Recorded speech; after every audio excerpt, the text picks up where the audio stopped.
ಓಂ ಶಾಂತಿ. ಇಂದಿನ ದಿನಾಂಕ 31/1/2024. ಮಧುರ ಮಕ್ಕಳೇ, ನೀವೀಗ ಶಾಂತಿ ಮತ್ತು ಸುಖದ ಶಿಖರಕ್ಕೆ ಹೋಗಬೇಕಾಗಿದೆ. ಆದ್ದರಿಂದ ತಮ್ಮ ಸ್ವಭಾವ ಮತ್ತು ನಡತೆಯನ್ನು ಸುಧಾರಣೆ ಮಾಡಿಕೊಳ್ಳುತ್ತಾ ಹೋಗಿ ಹಳೆಯದನ್ನು ಪರಿವರ್ತನೆ ಮಾಡಿಕೊಳ್ಳಿ. ಪ್ರಶ್ನೆ: ಬುದ್ಧಿಯು ಸದಾ ರಿಫ್ರೆಶ್ ಆಗಲು ಯುಕ್ತಿ ಏನಾಗಿದೆ? ಉತ್ತರ: ತಂದೆಯು ಏನು ಹೇಳುತ್ತಾರೆಯೋ ಅದರ ಮಂಥನವನ್ನು ಮಾಡಿ. ಅದರಿಂದ ಬುದ್ಧಿಯು ಸದಾ ರಿಫ್ರೆಶ್ ಆಗಿರುತ್ತದೆ. ಅವರೇ ಅನ್ಯರ ಸರ್ವಿಸ್ ಮಾಡಲು ಸಾಧ್ಯ. ಅವರ ಬ್ಯಾಟರಿ ಸದಾ ಚಾರ್ಜ್ ಆಗುತ್ತಲೇ ಇರುತ್ತದೆ, ಏಕೆಂದರೆ ವಿಚಾರ ಸಾಗರ ಮಂಥನ ಮಾಡುವುದರಿಂದ ಸರ್ವಶಕ್ತಿವಂತ ತಂದೆಯ ಸಂಬಂಧವು ಇರುತ್ತದೆ. ಗೀತೆ: ನಯನ ಈನನಿಗೆ ದಾರಿ ತೋರಿಸು ಪ್ರಭು. ಓಂ ಶಾಂತಿ. ಈ ಗೀತೆಯನ್ನು ಮನುಷ್ಯರು ಗಾಯನ ಮಾಡಿದ್ದಾರೆ, ಆದರೆ ಅರ್ಥವನ್ನು ತಿಳಿದುಕೊಂಡಿಲ್ಲ. ಹೇಗೆ ಬೇರೆಲ್ಲ ಪ್ರಾರ್ಥನೆ ಮಾಡುತ್ತಾರೆಯೋ ಅದೇ ರೀತಿ ಇದು ಸಹ ಒಂದು ಪ್ರಾರ್ಥನೆಯಾಗಿದೆ. ಪರಮಾತ್ಮನನ್ನು ತಿಳಿದುಕೊಂಡಿಲ್ಲ. ಒಂದು ವೇಳೆ ಪರಮಾತ್ಮನನ್ನು ತಿಳಿದುಕೊಂಡರೆ ಎಲ್ಲವೂ ಅರ್ಥವಾಗುತ್ತದೆ. ಕೇವಲ ಪರಮಾತ್ಮನೆಂದು ಹೇಳುತ್ತಾರೆ, ಆದರೆ ಅವರ ಜೀವನ ಚರಿತ್ರೆಯನ್ನು ತಿಳಿದುಕೊಂಡಿಲ್ಲ. ಅಂದ ಮೇಲೆ ನಯನ ಈನ ಆದರಲ್ಲವೇ? ನಿಮಗೆ ಈ ಜ್ಞಾನದ ಮೂರನೆಯ ನೇತ್ರವೂ ಸಿಕ್ಕಿದೆ. ಆದ್ದರಿಂದ ನಿಮ್ಮನ್ನು ತ್ರಿನೇತ್ರಿಗಳೆಂದು ಕರೆಯಲಾಗುತ್ತದೆ. ಪ್ರಪಂಚದಲ್ಲಿ ಬಲೆ ಮನುಷ್ಯರು ಈ ಅಕ್ಷರವನ್ನು ಹೇಳುತ್ತಾರೆ: ತ್ರಿಕಾಲದರ್ಶಿ, ತ್ರಿನೇತ್ರಿ, ತ್ರಿಮೂರ್ತಿ, ಆದರೆ ಅರ್ಥವನ್ನು ತಿಳಿದುಕೊಂಡೇ ಇಲ್ಲ. ಸೈನ್ಸ್ ವಿಜ್ಞಾನ ಮತ್ತು ಸೈಲೆನ್ಸ್ ಶಾಂತಿಗೆ ಪರಸ್ಪರದಲ್ಲಿ ಸಂಬಂಧವೇನಿದೆ? ಬಲೆ ಪ್ರಶ್ನೆಯನ್ನಂತೂ ಕೇಳುತ್ತಾರೆ, ಆದರೆ ಉತ್ತರವನ್ನಂತೂ ತಿಳಿದುಕೊಂಡಿಲ್ಲ. ವಿಶ್ವದಲ್ಲಿ ಶಾಂತಿ ಇರಲಿ ಎಂದು ಹೇಳುತ್ತಾರೆ, ಆದರೆ ಶಾಂತಿಯು ಯಾವಾಗ ಇತ್ತು? ಯಾರು ಮಾಡಿದರು? ಏನನ್ನೂ ತಿಳಿದುಕೊಂಡಿಲ್ಲ. ಕೇವಲ ಕೇಳುತ್ತಿರುತ್ತಾರೆ, ಆದರೆ ಅವರಿಗೆ ಹೇಳಲು ಯಾರಾದರೂ ತಿಳಿದಿರುವವರು ಬೇಕು. ತಾವು ಮಕ್ಕಳಿಗೆ ತಂದೆಯು ತಿಳಿಸುತ್ತಾರೆ, ಇದೆಲ್ಲ ಆಟವು ಮಾಡಲ್ಪಟ್ಟಿದೆ. ಶಾಂತಿಯ ಶಿಖರ, ಸುಖದ ಶಿಖರ, ಎಲ್ಲದರ ಶಿಖರವಿರುತ್ತದೆ. ಶಾಂತಿಯ ಶಿಖರವು ಮೂಲವತನವಾಗಿದೆ. ಅಲ್ಲಿ ನಾವಾತ್ಮರು ಇರುತ್ತೇವೆ. ಅದಕ್ಕೆ ಶಾಂತಿಯ ಶಿಖರವೆಂದು ಹೇಳುತ್ತೇವೆ. ನಂತರ ಸತ್ಯಯುಗದಲ್ಲಿ ಸುಖದ ಶಿಖರ, ಶಾಂತಿಯ ಶಿಖರ, ಸಂಪತ್ತು ಇರುತ್ತದೆ. ನಾವಾತ್ಮರ ಮನೆಯು ಮುಕ್ತಿಧಾಮವಾಗಿದೆ ಎಂದು ಯಾರೂ ಹೇಳುವುದಿಲ್ಲ. ಇವೆಲ್ಲ ಮಾತುಗಳನ್ನು ತಂದೆಯೇ ತಿಳಿಸುತ್ತಾರೆ. ಶಿಕ್ಷಕರೆಂದರೆ ಹೀಗೆ ಇರಬೇಕು. ಅವರು ಜ್ಞಾನದ ಶಿಖರವಾಗಿದ್ದಾರೆ. ತಮ್ಮನ್ನೂ ಸಹ ಶಾಂತಿ ಹಾಗೂ ಸುಖದ ಶಿಖರಕ್ಕೆ ಕರೆದೊಯ್ಯುತ್ತಾರೆ. ಇದು ದುಃಖಧಾಮವಾಗಿದೆ. ಪ್ರತಿಯೊಂದು ಮಾತಿನಲ್ಲಿ ಬಡವರಾಗಿದ್ದಾರೆ. ಪವಿತ್ರತೆ, ಸುಖ, ಶಾಂತಿಯ ಆಸ್ತಿಯನ್ನು ತಾವು ಈ ಸಮಯದಲ್ಲಿ ಪಡೆಯುತ್ತೀರಿ. ಬಲಿಹಾರಿ ಈ ಪುರುಷೋತ್ತಮ ಸಂಗಮ ಯುಗದ್ದಾಗಿದೆ. ಕಲಿಯುಗದ ನಂತರ ಸತ್ಯಯುಗವಿದೆ. ಅವರು ಶಾಂತಿಯ ಶಿಖರವಾಗಿದ್ದಾರೆ. ಇವರು ಸುಖದ ಶಿಖರವಾಗಿದ್ದಾರೆ. ಇಲ್ಲಿ ಅಪಾರ ದುಃಖವಿದೆ. ಎಲ್ಲ ದುಃಖವೂ ಬಂದು ಒಟ್ಟಿಗೆ ಸೇರಿದೆ. ದುಃಖದ ಪರ್ವತವೇ ಬೀಳುತ್ತದೆ ಎಂದು ಹೇಳುತ್ತಾರಲ್ಲವೇ? ಯಾವಾಗ ಭೂಕಂಪ ಇತ್ಯಾದಿ ಆಗುತ್ತವೆ, ಎಷ್ಟೊಂದು ಅಯ್ಯೋ ಅಯ್ಯೋ ಎನ್ನುತ್ತಾರೆ. ಬಾಕಿ ಸ್ವಲ್ಪ ಸಮಯವಿದೆ ಎಂದು ತಂದೆಯು ತಿಳಿಸುತ್ತಾರೆ. ಮಕ್ಕಳಿಗೆ ನೆನಪಿನ ಯಾತ್ರೆಯಲ್ಲಿ ಸಮಯ ಹಿಡಿಸುತ್ತದೆ. ಅನೇಕರಿದ್ದಾರೆ, ಆದರೆ ಅವರು ಅರ್ಥ ಮಾಡಿಕೊಳ್ಳುವುದೇ ಇಲ್ಲ. ಆತ್ಮವು ಹೇಗಿದೆಯೋ ಪರಮಾತ್ಮನೂ ಹಾಗೆಯೇ ಇದ್ದಾರೆ. ಆತ್ಮವನ್ನು ತಿಳಿದುಕೊಂಡಿದ್ದಾರಲ್ಲವೇ? ಅದು ಅದೃಷ್ಟದ ನಕ್ಷತ್ರವಾಗಿದೆ. ಸಂಪೂರ್ಣ ಸೂಕ್ಷ್ಮವಾಗಿದೆ. ಈ ನೇತ್ರಗಳಿಂದ ನೋಡಲು ಸಾಧ್ಯವಿಲ್ಲ. ಇವೆಲ್ಲ ಮಾತುಗಳನ್ನು ತಂದೆಯು ತಿಳಿಸುತ್ತಾರೆ. ಇಂತಹ ಮಾತುಗಳ ಮೇಲೆ ವಿಚಾರ ಸಾಗರ ಮಂಥನ ಮಾಡುವುದರಿಂದಲೇ ರಿಫ್ರೆಶ್ ಆಗುತ್ತದೆ. ಇಂತಹ ಮಾತುಗಳ ಮೇಲೆ ವಿಚಾರ ಸಾಗರ ಮಂಥನ ಮಾಡುವುದರಿಂದಲೇ ರಿಫ್ರೆಶ್ ಆಗುತ್ತದೆ. ಎಲ್ಲಿಗೆ ಹೋದರೂ ತಿಳಿಸಿರಿ, ಶಾಂತಿಯ ಶಿಖರ, ಸುಖದ ಶಿಖರ, ಪವಿತ್ರತೆಯ ಶಿಖರವು ಹೊಸ ಜಗತ್ತಿನಲ್ಲಿರುತ್ತದೆ ಎಂದು ಹೇಳಲಾಗುತ್ತದೆ. ಹಳೆಯ ಸ್ವಭಾವ ಗುಣಗಳನ್ನು ಸುಧಾರಣೆ ಮಾಡಿಸಿ ತಂದೆಯು ಹೊಸ ಜಗತ್ತಿನ ಮಾಲೀಕರನ್ನಾಗಿ ಮಾಡುತ್ತಾರೆ. ಮನುಷ್ಯರು ಬಲೆ ವೇದಶಾಸ್ತ್ರ ಮುಂತಾದವುಗಳನ್ನು ಓದುತ್ತಾರೆ, ಆದರೆ ಏನು ಅರ್ಥ ಮಾಡಿಕೊಳ್ಳುವುದಿಲ್ಲ. ಏಣಿಯಂತೂ ಕೆಳಗಿಳಿಯುತ್ತಲೇ ಬರುತ್ತಾರೆ.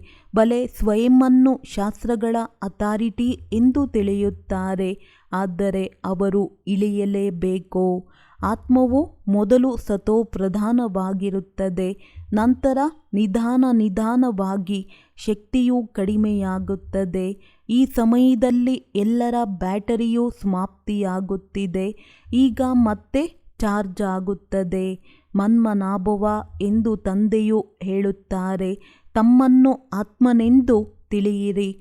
ತಂದೆಯು ಸರ್ವಶಕ್ತಿವಂತನಾಗಿದ್ದಾರೆ. ಅವರನ್ನು ನೆನಪು ಮಾಡುವುದರಿಂದ ನಿಮ್ಮ ಪಾಪವು ತುಂಡಾಗುತ್ತದೆ ಮತ್ತು ಬ್ಯಾಟರಿಯು ಚಾರ್ಜ್ ಆಗುತ್ತದೆ. ತಮ್ಮ ಬ್ಯಾಟರಿಯು ಚಾರ್ಜ್ ಆಗುತ್ತಿದೆ ಎಂದು ತಾವೀಗ ಅನುಭವ ಮಾಡುತ್ತಿದ್ದೀರಿ. ಕೆಲವರದ್ದು ಚಾರ್ಜ್ ಆಗುವುದಿಲ್ಲ. ಸುಧಾರಣೆಯ ಬದಲಾಗಿ ಇನ್ನಷ್ಟು ಹಾಳಾಗುತ್ತಾರೆ. ಬಾಬಾ, ನಾವು ಇನ್ನೆಂದಿಗೂ ವಿಕಾರದಲ್ಲಿ ಹೋಗುವುದಿಲ್ಲ. ತಂದೆಯೊಂದಿಗೆ ಪ್ರತಿಜ್ಞೆಯನ್ನು ಮಾಡುತ್ತಾರೆ. ಪರಸ್ಪರದಲ್ಲಿ 21 ಜನ್ಮಗಳ ಆಸ್ತಿಯನ್ನು ಖಂಡಿತ ಪಡೆಯುತ್ತಾರೆ. ಆದರೂ ಸಹ ಮತ್ತೆ ಬೀಳುತ್ತಾರೆ. ತಂದೆಯು ತಿಳಿಸುತ್ತಾರೆ, ಕಾಮವಿಕಾರದ ಮೇಲೆ ವಿಜಯಿಗಳಾಗುವುದರಿಂದ ತಾವು ಜಗಜ್ಜೀತರಾಗುತ್ತೀರಿ. ಮತ್ತೆ ಒಂದು ವೇಳೆ ವಿಕಾರದಲ್ಲಿ ಹೋದರೆ ಬುದ್ಧಿಯು ಸಮಾಪ್ತಿಯಾಗುತ್ತದೆ. ಈ ಕಾಮವಿಕಾರವು ಮಹಾಶತ್ರುವಾಗಿದೆ. ಪರಸ್ಪರದಲ್ಲಿ ನೋಡುವುದರಿಂದ ಕಾಮದ ಅಗ್ನಿಯು ಹತ್ತಿಕೊಳ್ಳುತ್ತದೆ. ತಂದೆಯು ತಿಳಿಸುತ್ತಾರೆ, ತಾವು ಕಾಮಚಿತೆಯ ಮೇಲೆ ಕುಳಿತು ಕಪ್ಪಾಗಿದ್ದೀರಿ. ಈಗ ನಿಮ್ಮನ್ನು ಸುಂದರರನ್ನಾಗಿ ಮಾಡುತ್ತಾರೆ. ಈ ತಂದೆಯೇ ತಾವು ಮಕ್ಕಳಿಗೆ ಓದಿಸುತ್ತಾರೆ. ವಿದ್ಯೆಯಿಂದ ಬುದ್ಧಿಯು ತೆರೆಯುತ್ತದೆ. ವೃಕ್ಷದ ವರ್ಣನೆಯನ್ನು ಮಾಡುತ್ತಾರೆ. ಇದು ಕಲ್ಪವೃಕ್ಷವಾಗಿದೆ. ಮನುಷ್ಯ ಸೃಷ್ಟಿಯ ವಿಭಿನ್ನ ವೃಕ್ಷವಾಗಿದೆ. ಇದಕ್ಕೆ ಉಲ್ಟಾ ವೃಕ್ಷವೆಂದು ಕರೆಯಲಾಗುತ್ತದೆ. ಎಷ್ಟು ವಿಭಿನ್ನ ಧರ್ಮಗಳಾಗಿವೆ. ಇಷ್ಟು ಕೋಟ್ಯಾಂತರ ಆತ್ಮರಿಗೆ ಅವಿನಾಶಿ ಪಾತ್ರವು ಸಿಕ್ಕಿದೆ. ಎಷ್ಟೊಂದು ಆತ್ಮರಿದ್ದಾರೆ ಎಂಬುದು ವಿಚಾರ ಮಾಡಿ. ಹೇಗೆ ಮೀನುಗಳ ಒಂದು ಆಟದ ಸಾಮಗ್ರಿ ಇರುತ್ತದೆ, ತಂತಿಯ ಮೇಲೆ ಹಾಗೆಯೇ ಕೆಳಗಿಳಿದು ಬಿಡುತ್ತದೆ ಅಂದಾಗ ಇದು ಸಹ ಅದೇ ರೀತಿಯ ಆಟವಾಗಿದೆ. ತಾವು ಸಹ ಡ್ರಾಮಾದ ಹಗ್ಗದಲ್ಲಿ ಬಂಧಿತರಾಗಿದ್ದೀರಿ. ಈ ರೀತಿ ಇಳಿಯುತ್ತಾ ಕಲ್ಪವು ಪೂರ್ಣವಾಗಿದೆ ಮತ್ತು ನಾವು ಮೇಲೆ ಬರುತ್ತೇವೆ. ಈ ತಿಳುವಳಿಕೆಯೂ ಸಹ ಮಕ್ಕಳಿಗೆ ಈಗ ಸಿಕ್ಕಿದೆ. ಮೇಲಿಂದ ಆತ್ಮರು ಬರುತ್ತಾರೆ, ನಂಬರ್ ವಾರಾಗಿ ಸೇರುತ್ತಾ ಹೋಗುತ್ತಾರೆ. ಈ ಆಟದಲ್ಲಿ ತಾವು ಪಾತ್ರಧಾರಿಗಳಾಗಿದ್ದೀರಿ. ಮುಖ್ಯ ರಚಯಿತ, ನಿರ್ದೇಶಕ, ಪಾತ್ರಧಾರಿಗಳು ಇರುತ್ತಾರಲ್ಲವೇ? ಶಿವತಂದೆಯು ಮುಖ್ಯವಾಗಿದ್ದಾರೆ. ನಂತರ ಯಾವ ಪಾತ್ರಧಾರಿಗಳು? ಬ್ರಹ್ಮ, ವಿಷ್ಣು, ಶಂಕರ. ಭಕ್ತಿ ಮಾರ್ಗದವರು ಅನೇಕ ಚಿತ್ರಗಳನ್ನು ಮಾಡುತ್ತಾರೆ, ಆದರೆ ಅರ್ಥವೇ ಗೊತ್ತಿಲ್ಲ. ಲಕ್ಷಾಂತರ ವರ್ಷಗಳೆಂದು ಹೇಳುತ್ತಾರೆ. ಈಗ ತಂದೆಯು ಬಂದು ಪೂರ್ಣ ಜ್ಞಾನವನ್ನು ಕೊಡುತ್ತಾರೆ. ಸತ್ಯಯುಗದಲ್ಲಿ ಈ ಜ್ಞಾನವು ನಮಗೆ ಇರುವುದಿಲ್ಲ ಎಂಬುದು ತಮಗೆ ಗೊತ್ತಿದೆ. ಲಕ್ಷಾಂತರ ವರ್ಷಗಳೆಂದು ಹೇಳುತ್ತಾರೆ.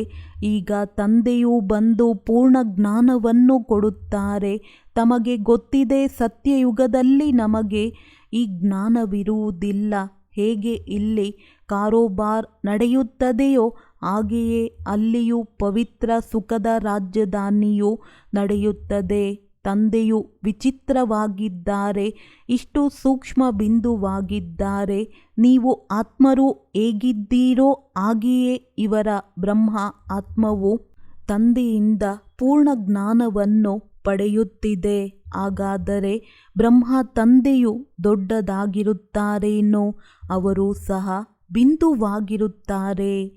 ನೀವಾತ್ಮರು ಯಾರು ಬಿಂದುವಾಗಿದ್ದೀರಿ? ನಿಮ್ಮಲ್ಲಿ ಪೂರ್ಣ ಜ್ಞಾನವು ಧಾರಣೆಯಾಗುತ್ತದೆ. ಈ ಜ್ಞಾನವು ಕಲ್ಪದ ನಂತರ ಮತ್ತೆ ತಂದೆಯು ಕೊಡುತ್ತಾರೆ. ರೆಕಾರ್ಡ್ ಹೇಗೆ ತುಂಬಿರುತ್ತದೆ, ಅದು ಪುನರಾವರ್ತನೆಯಾಗುತ್ತದೆ ಎಲ್ಲವೇ. ಆತ್ಮದಲ್ಲಿಯೇ ಪೂರ್ಣ ಪಾತ್ರವೂ ತುಂಬಿದೆ. ಕೆಲವಂತೂ ಬಹಳ ಅದ್ಭುತ ಮಾತುಗಳಾಗಿವೆ, ಅದನ್ನು ವಿಧಿಯೆಂದು ಹೇಳಲಾಗುತ್ತದೆ. ಈ ಅನಾದಿ ಡ್ರಾಮಾದ ಪಾತ್ರದಿಂದ ಒಬ್ಬರೂ ಸಹ ಬಿಡಿಸಿಕೊಳ್ಳಲು ಸಾಧ್ಯವಿಲ್ಲ.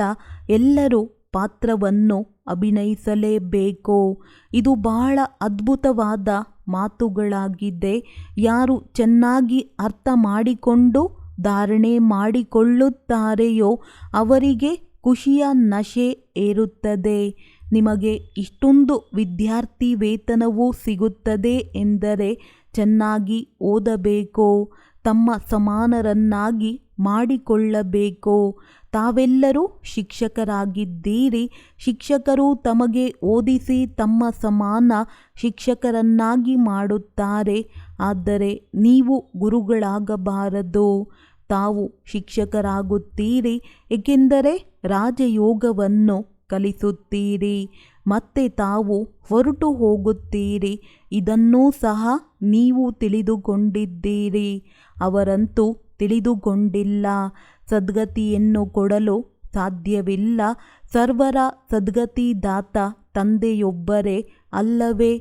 ಮುಕ್ತೇಶ್ವರ ಮುಕ್ತಿದಾತನು ಅವರೇ ಆಗಿದ್ದಾರೆ. ಯಾವಾಗ ತಾವು ಅಲ್ಲಿಂದ ಬರುತ್ತೀರಿ ಆಗ ತಂದೆಯು ಮಾರ್ಗದರ್ಶಕರಾಗುವುದಿಲ್ಲ. ಈಗ ತಂದೆಯು ಮಾರ್ಗದರ್ಶಕನಾಗುತ್ತಾರೆ. ಯಾವಾಗ ನೀವು ಮನೆಯಿಂದ ಬರುತ್ತೀರಿ ಆಗ ಮನೆಯನ್ನೇ ಮರೆತು ಹೋಗುತ್ತೀರಿ. ಈಗ ತಾವೂ ಸಹ ಮಾರ್ಗದರ್ಶಕರಾಗಿದ್ದೀರಿ. ಎಲ್ಲರಿಗೂ ಮಾರ್ಗವನ್ನು ತಿಳಿಸುತ್ತೀರಿ. ಅಶರೀರಿ ಭವ. ತಮ್ಮ ಹೆಸರು ಪಾಂಡವ ಸೇನೆ ಎಂದಾಗಿದೆ. ಶರೀರಧಾರಿಗಳಲ್ಲವೇ? ಯಾವಾಗ ಒಬ್ಬರೇ ಇರುತ್ತೀರಿ ಆಗ ಸೇನೆ ಎಂದು ಹೇಳುವುದಿಲ್ಲ. ಶರೀರದೊಂದಿಗೆ ಯಾವಾಗ ಮಾಯೆಯ ಮೇಲೆ ವಿಜಯ ಗಳಿಸುತ್ತೀರಿ ಆಗ ನಿಮಗೆ ಸೇನೆ ಎಂದು ಹೇಳಲಾಗುತ್ತದೆ. ಅವರು ಯುದ್ಧದ ಮಾತನ್ನು ಬರೆದಿದ್ದಾರೆ. ಇದು ಬೇಅದ್ದಿನ ಮಾತಾಗಿದೆ. ಅವರು ಸಮ್ಮೇಳನ ಇತ್ಯಾದಿಗಳನ್ನು ಮಾಡುತ್ತಾರೆ. ಸಂಸ್ಕೃತಿ ಇತ್ಯಾದಿಯ ಕಾಲೇಜನ್ನು ತೆರೆಯುತ್ತಾರೆ. ಎಷ್ಟೊಂದು ಖರ್ಚು ಮಾಡುತ್ತಾರೆ. ಖರ್ಚು ಮಾಡುತ್ತಾ ಮಾಡುತ್ತಾ ಖಾಲಿಯಾಗಿ ಬಿಟ್ಟಿದೆ. ಬೆಳ್ಳಿ, ಚಿನ್ನ, ವಜ್ರ ಎಲ್ಲವೂ ಸಮಾಪ್ತಿಯಾಗಿ ಬಿಟ್ಟಿದೆ. ಮತ್ತೆ ನಿಮಗಾಗಿ ಎಲ್ಲವೂ ಹೊಸದಾಗಿ ಸಿಗುತ್ತದೆ ಅಂದ ಮೇಲೆ ತಾವು ಮಕ್ಕಳು ನಡೆಯುತ್ತಾ ತಿರುಗಾಡುತ್ತಾ ಬಹಳ ಖುಷಿಯಾಗಬೇಕು. ತಂದೆ ಹಾಗೂ ಆಸ್ತಿಯನ್ನು ನೆನಪು ಮಾಡಬೇಕು. ತಮ್ಮ ಪಾತ್ರವು ನಡೆಯುತ್ತಿರುತ್ತದೆ ಎಂದು ನಿಂತು ಹೋಗುವುದಿಲ್ಲ. ತಾವು ತಮ್ಮ ಜನ್ಮಗಳನ್ನು ಸಹ ತಿಳಿದುಕೊಂಡಿಲ್ಲವೆಂದು ತಂದೆಯು ತಿಳಿಸುತ್ತಾರೆ. ಯಾರು ಮೊಟ್ಟಮೊದಲು ಬರುತ್ತಾರೆಯೋ ಅವರಿಗೂ 84 ಜನ್ಮಗಳ ಲೆಕ್ಕವನ್ನು ತಿಳಿಸುತ್ತಾರೆ. ತಾವು ಮಕ್ಕಳಿಗೆ ಅಪಾರ ಸುಖ ಸಿಗುತ್ತದೆ, ಆರೋಗ್ಯ, ಐಶ್ವರ್ಯ, ಸಂತೋಷ ಅಂದ ಮೇಲೆ ಎಷ್ಟೊಂದು ನಶೆ ಇರಬೇಕೋ. ತಂದೆಯು ನಮಗೆ ಬೇಅದ್ದಿನ ಆಸ್ತಿಯನ್ನು ಕೊಡುತ್ತಾರೆ. ತಾವೆಷ್ಟು ಸಮೀಪಕ್ಕೆ ಬರುತ್ತಾ ಹೋಗುತ್ತೀರಿ ಅಷ್ಟು ಆಪತ್ತುಗಳು ಬರುತ್ತಾ ಹೋಗುತ್ತವೆ. ವೃಕ್ಷದ ವೃದ್ಧಿಯೂ ಸಹ ಆಗಲೇಬೇಕು. ವೃಕ್ಷವು ಚಿಕ್ಕದಾಗಿದ್ದರೆ ತಕ್ಷಣ ಬಿರುಗಾಳಿ ಬೀಸುವುದರಿಂದ ಮುರಿದು ಹೋಗುತ್ತದೆ. ಇದಂತೂ ಆಗಲೇಬೇಕು. ನಿಮ್ಮ ಗುರಿಯ ಚಿತ್ರವಂತೂ ಮುಂದೆ ನಿಂತಿದೆ. ತಾವು ಬೇರೆ ಯಾವ ಚಿತ್ರವನ್ನು ಮುಂದಿಡಲು ಸಾಧ್ಯವಿಲ್ಲ. ಭಕ್ತಿ ಮಾರ್ಗದಲ್ಲಿ ಮನುಷ್ಯರು ಅನೇಕ ಚಿತ್ರಗಳನ್ನು ಇಡುತ್ತಾರೆ. ಆದರೆ ಜ್ಞಾನ ಮಾರ್ಗದಲ್ಲಿ ಒಂದೇ, ಅದು ಸಹ ಜ್ಞಾನವು ಬುದ್ಧಿಯಲ್ಲಿದೆ. ಬಾಕಿ ಬಿಂದುವಿನ ಭಾವಚಿತ್ರವನ್ನು ತೆಗೆಯಲಾಗುವುದಿಲ್ಲ. ಆತ್ಮವಂತೂ ನಕ್ಷತ್ರವಾಗಿದೆಯಲ್ಲವೇ? ಇದು ಸಹ ತಿಳಿದುಕೊಳ್ಳುವ ಮಾತುಗಳಾಗಿವೆ. ಆತ್ಮವನ್ನಂತೂ ಈ ನೇತ್ರಗಳಿಂದ ನೋಡಲು ಸಾಧ್ಯವಿಲ್ಲ.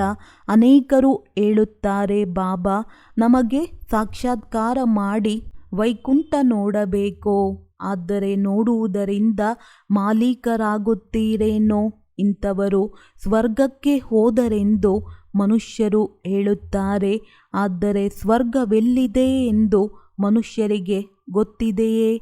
ಈಗ ತಮಗೆ ಸರ್ವಶ್ರೇಷ್ಠ ತಂದೆಯು ಓದಿಸುತ್ತಿದ್ದಾರೆ. ಇದರಿಂದ ತಾವು ಸರ್ವಶ್ರೇಷ್ಠ ಪದವಿಯನ್ನು ಪಡೆಯುತ್ತಿದ್ದೀರಿ. ಅವಶ್ಯವಾಗಿ ನಂಬರ್ ವಾರ್ ಪುರುಷಾರ್ಥದನುಸಾರ ನರನಿಂದ ನಾರಾಯಣ ಆಗುತ್ತೀರಿ.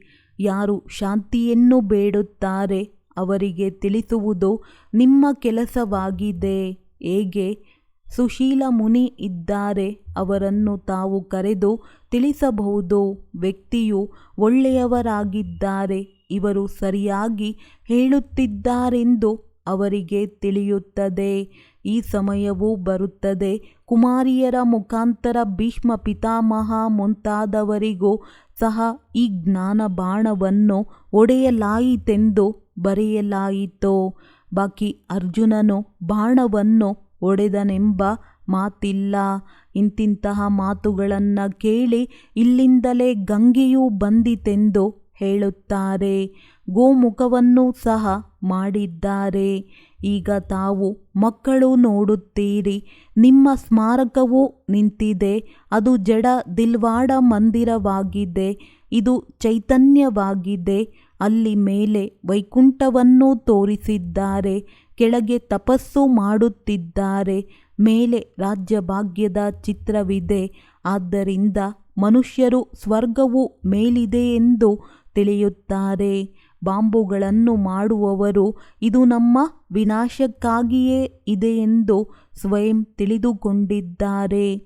ಈ ರೀತಿ ಮಾಡಿದರೆ ಖಂಡಿತವಾಗಿ ವಿನಾಶವಾಗುತ್ತದೆ ಎಂದು ಹೇಳುತ್ತಾರೆ. ಮಹಾಭಾರಿ ಯುದ್ಧದಲ್ಲಿ ಈ ರೀತಿಯಾಗಿತ್ತು. ಎಲ್ಲರೂ ಸಮಾಪ್ತಿಯಾದರೆಂದು ಬರೆಯಲಾಗಿದೆ. ಸತ್ಯಯುಗದಲ್ಲಿ ಒಂದೇ ತೆರನಾಗಿ ಇರುತ್ತದೆ. ಅಂದ ಮೇಲೆ ಉಳಿದೆಲ್ಲವೂ ಸಮಾಪ್ತಿಯಾಗುತ್ತದೆ. ಡ್ರಾಮಾ ಅನುಸಾರ ಭಕ್ತಿಯನ್ನು ಮಾಡುತ್ತಾ ಮಾಡುತ್ತಾ ಕೆಳಗಿಳಿಯುತ್ತಲೇ ಬರುತ್ತಾರೆ. ಇದೂ ಸಹ ನೀವು ಮಕ್ಕಳಿಗೆ ಗೊತ್ತಿದೆ. ವಾಸ್ತವದಲ್ಲಿ ಇಲ್ಲಿ ಯಾವುದೇ ಆಶೀರ್ವಾದ ಮುಂತಾದ ಮಾತುಗಳಿಲ್ಲ. ಯಾವ ನಾಟಕವು ಮಾಡಲ್ಪಟ್ಟಿದೆಯೋ ಅದೇ ಆಗುತ್ತದೆ. ಏನಾದರೂ ಅಂತಹ ಮಾತುಗಳು ಬಂದರೆ ಇದು ಈಶ್ವರನ ಇಚ್ಛೆಯೆಂದು ಹೇಳುತ್ತಾರೆ. ಆದರೆ ತಾವು ಹೇಳುವುದಿಲ್ಲ. ತಾವಂತೂ ಡ್ರಾಮಾದ ಲೀಲೆ ಎಂದು ಹೇಳುತ್ತೀರಿ, ಈಶ್ವರನ ಲೀಲೆ ಎಂದು ಹೇಳುತ್ತೀರಿ.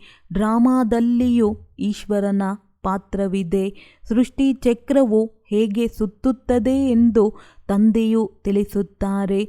ಜ್ಞಾನಪೂರ್ಣನೂ ಸಹ ತಂದೆಯೇ ಆಗಿದ್ದಾರೆ.